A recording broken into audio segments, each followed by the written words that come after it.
we're giving you the tools necessary so that when you go to that check ride, you're like, okay, I know what to expect. I've done all of this 15 times. Yeah.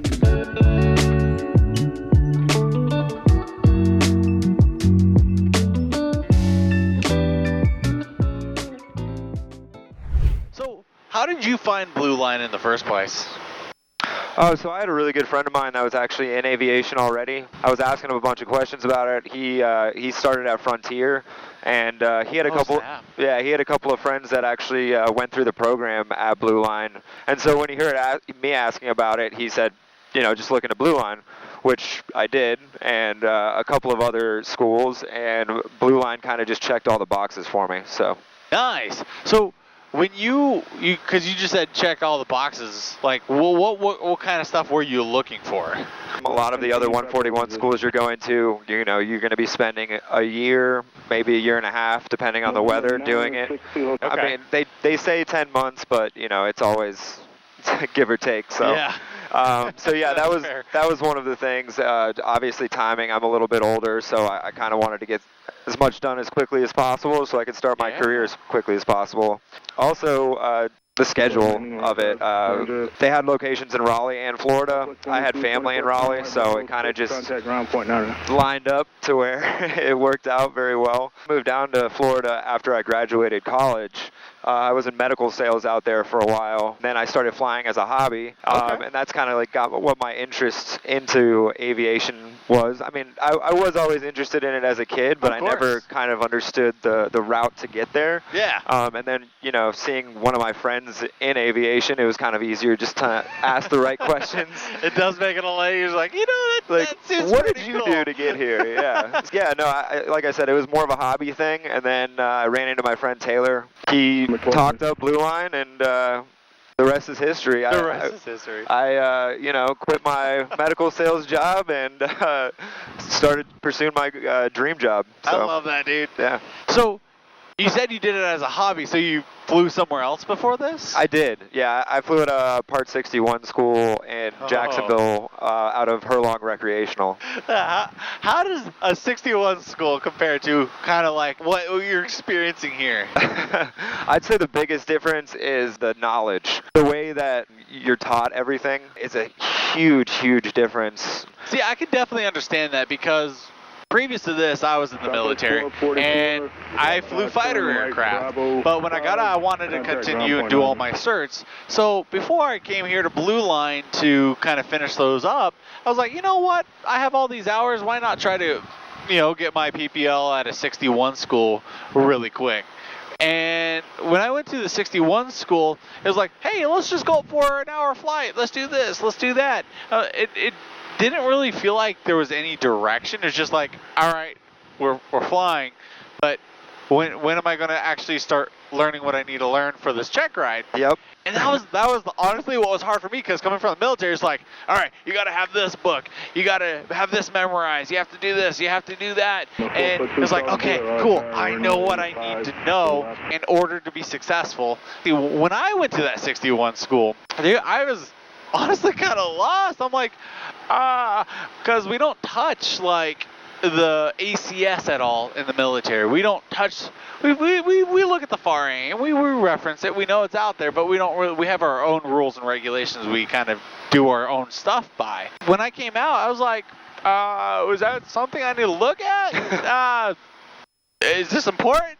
Well, I found that it was extremely important. Ultimately, I was just like, I kind of just gave up on that. I was like, you know what? This isn't worth it. I don't feel like I'm getting out of this what I need to be getting out of it to be a good pilot, right? Yeah, I mean, there's a reason it took me 2.5 years to get my private pilot's license. 2.5 years? 2.5 years.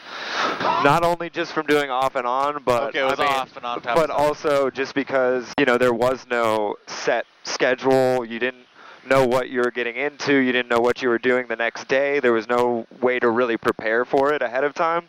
Yeah. So, going in there and just, all right, let's get up in the air. And then, I mean, I don't know about you, but at my Part 61 school, I literally spent 35 hours in the airplane before I learned any real ground knowledge, other than airspaces and stuff like that. That's stuff like you need to know, obviously. But they they focus mostly on flights than they do on the ground knowledge, which is what I really appreciate about Blue Line. Interesting. Yeah. No, I feel that 100%. Give me 1 second. I heard a Bravo Lima. Hey, Mike Lima, turn right, Bravo 5, and contact ground point 9. Oh, okay. That's stuff on ground. I heard Bravo something. I was like, is he trying to talk to us? Yeah. No, we're good. We're good. But yeah, another thing that really kind of bothered me was when I had all this training, because I had the hours, I was ready for it. I had the knowledge. When I talked to my school, or the 61 school, I was like, hey, can I get my check ride? How do I do that? Goldsboro on our left, or on our right. We're good to go. 15 minutes? 15 minutes. Okay. We started well about within, man. 30 seconds late. Well within. So yeah, cool. Go ahead and end it. Perfect. Nice job. One of the big things was like, hey, can I get my check ride done? I kind of want to get moving. I have all these hours. I wanted to actually do something. I want to move forward with my career. Yeah. And trying to book a DPE was like pulling teeth. Nightmare. It was an absolute nightmare. They're like, yeah, we'll get you scheduled. It looks like he has opening in about 3 months. I was like, 3 months? But I'm ready now. Yeah. I'm ready to go now. Why can't we do it now? So that was something that really bothered me. Yeah, no, I mean, ditto. That's another reason why it took 2.5 years, is because, after you complete all the stuff you need, then you get signed off on it, and then they're like, okay, you're going to have it in 3 months. It's like, okay, so I'm going to need to redo all of this again to stay proficient in order to, it's one of those things that, like, the longer you wait, it's not good for you. No, not at all. It was honestly really kind of sad. And I feel like that slows a lot of people down who do have an ambition, who do have a drive. And that's one thing I really appreciated when I came to Blue Line. It was very similar to, like, hey, let's get this done. Let's make you proficient. Let's get you through and give you the tools that are necessary so that when you go to the airlines, when you go to your job interview, that you are ready to go, that you know what they're going to ask you and you're going to feel prepared. Because that's kind of where we want you guys as students to be, is, hey, when you go to that check ride, that's like, I think I saw that somewhere in the PHAC. Maybe, or if you even looked at the PHAC, right? If they didn't just give you a cheat sheet of a couple things to memorize for you. Here, we're actually like encouraging you to study, to look into it. We're giving you the tools necessary so that when you go to that check ride, you're like, okay, I know what to expect. I've done all of this 15 times. Yeah. 15 times, yeah. That's for sure. But so far, since being here at Blue Line, what have you found, like, to be the most difficult part of all this? As far as difficulty goes, comms are one thing. Learning the different language of the skies. That's the language of the skies. I like that. That's always that's kind of been my most difficult thing. But that's just flying, and you get it as you go on. But on top of that, I'd say probably like the work-life balance, or school-life balance, I should say, because you're in school, 6 days a week, but you're there for a reason, so you want to get it done as quickly as possible. But there's not a lot of time to juggle everything else you got going on in your life. So just finding that balance, finding what works for you is kind of, what was most difficult for me. Right. But now that I've been a couple months into it, it's a lot easier. Yeah, you kind of get into that rhythm and all that stuff. Yeah. That was something that was hard for me as well, because I have a wife, and she was like, "Oh, when are you going to be home tonight?" I don't know. That's a good question. That's a great question, honey. I'm not too sure, and that was, I can agree with that. The work-life balance was hard. And I remember talking on comms for the first time, because it sounds so official when you listen to a busy, like, airspace for the first time, and shooting off all this jargon and acronyms and things like this and that. Do this, turn this direction, climb here, do this. You're filed, you're cleared here. Blah. It can be overwhelming, especially for hearing that for the first time, and then they're expecting you to shout that stuff back at them at almost the exact same pace, right? Yep. That's hard.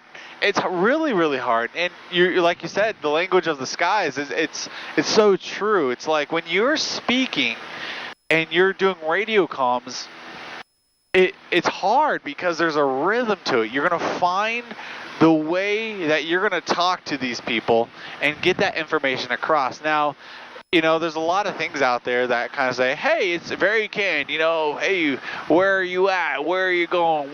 How do you plan to do it? And then your call sign and who you're talking to, right? And that's true. It's like, yeah, okay, it's pretty structured, it's pretty easy. But there are times where you're going to get this huge long thing and it's like, what in the world? I don't remember that being a part of that course, right? Yeah, it's a fun memory game, If you were good at memory games as a kid, you're gonna be good at it because it's like they give you a whole thing and then you got to repeat back the whole thing. But sometimes that's what's kind of nice. In aviation, it's hard because a lot of us as pilots, we're A-type personalities, right? We want to get it right. We want to figure this out, and we want to do it to the best of our abilities. Absolutely. But where the learning really comes from is when you accept that, hey, I didn't do that right this time. What did I do wrong? How can I make it better, right? And that's where you really start growing is, hey, what I said this last time. Kind of like a funny one that everyone seems to always comment on is wake turbulence. Hey, be advised, there's a wake turbulence, Embraer just landed. Oh, okay, cool. Well, we'll watch out for that wake turbulence. Oh, darn. Not really something you have to repeat back, but that's not something you really learn or something we teach because it's just there, but it's not something that needs to really be said. Right. It's just it's something that's really silly. And a lot of memes that you'll see online is somebody calling left final. Have you seen that? No. Left final, because they're saying, oh, left crosswind, left downwind, and then all of a sudden they're like, left final. Left final? Huh? What's left final? I feel like that's even more silly than saying, hey, we'll watch out for that wake turbulence. Yep. I think it's just kind of silly. But you do definitely get those kind of things. It is also kind of nice though, because when you first start in aviation, you're like really nervous about it, and you're talking to ATC, and you're like this is like super serious, and like I need to be on, But then you realize these are real people too. Yeah. They they're trying to help you, so just. Tell them the information they need to hear. They'll tell you what you need to hear back, and that's it. Exactly. Tell right. them to have a good day. It's just have a good day. Yeah. And a lot of times what made it easier for me is, and I had to really break out of this, especially with the military mindset. And when you listen to a military pilot on the comms, they're very efficient. They're very on. They say what they need to say. They get it done. And there's a reason why people can tell them apart from others. But a lot of times if you're having difficulty, especially when it comes to speaking on the radios, it's just, hey, have a conversation. Let ATC know what you want to do, what your intentions are, right? Hey, right. We're just trying to get to the runway 5. We're just, trying to do a couple stop and goes if that's possible. Yeah, we can give you a couple stop and goes, make right traffic or make left traffic. And they'll help you out, They're not there to, we're the big bad guys policing the sky. They're there to keep us all safe. Yep, right? 100%. Yeah, and it's really cool. It's once you realize that they're there for you, it makes life so much easier. And then if you're doing the same routes every day and you end up talking to the same people, it's kind of nice being like, hey. There are definitely some controllers out there you do kind of. I wouldn't say we're friends, but right. But I consider us friends. I know your voice. I hear you all the time. I know you. Yeah. It's so true, man.